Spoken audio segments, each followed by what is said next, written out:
concerns of the storm's impact on the island as it also has surged in coronavirus cases on top of a series of natural disasters in recent years. A Hong Kong law professor and pro-democracy activist has been fired by his university for his political activities. NPR's Emily Fenn said the city declared it as part of growing political constraints on Hong Kong's universities and schools.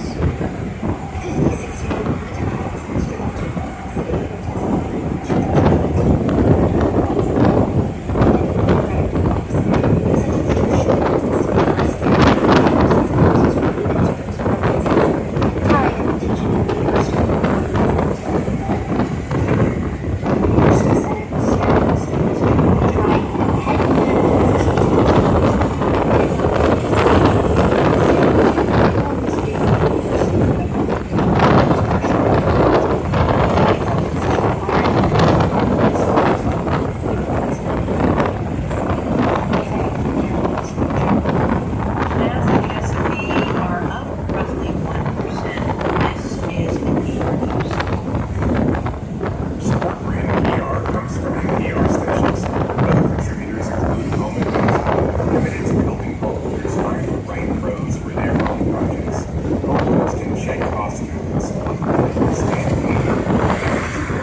important thing for us is not to shame and stigmatize young people. It's to recognize that many of them may be essential workers who have had to go to work, that others are experiencing quarantine fatigue, but rather to work with everyone and encourage everyone to see this as we're in this together. We all need to wear masks. We all need to practice physical distancing. We all need to wash our hands. We all need to do these basic public health interventions because other countries have done it. It's not that they have a I mean, we're still battling misinformation about this virus. Just this week, Sinclair Broadcasting delayed an interview that it had planned to run with a discredited scientist claiming that this disease was manufactured by Dr. Fauci. Why do you think misinformation about this disease is so persistent, and how do we stop it?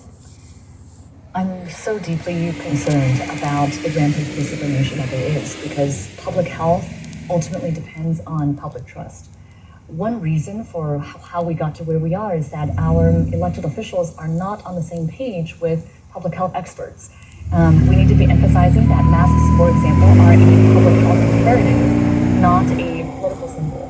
We need to talk about how public health is the roadmap to getting our economy back on track, not the enemy of the economy or the enemy somehow of public education.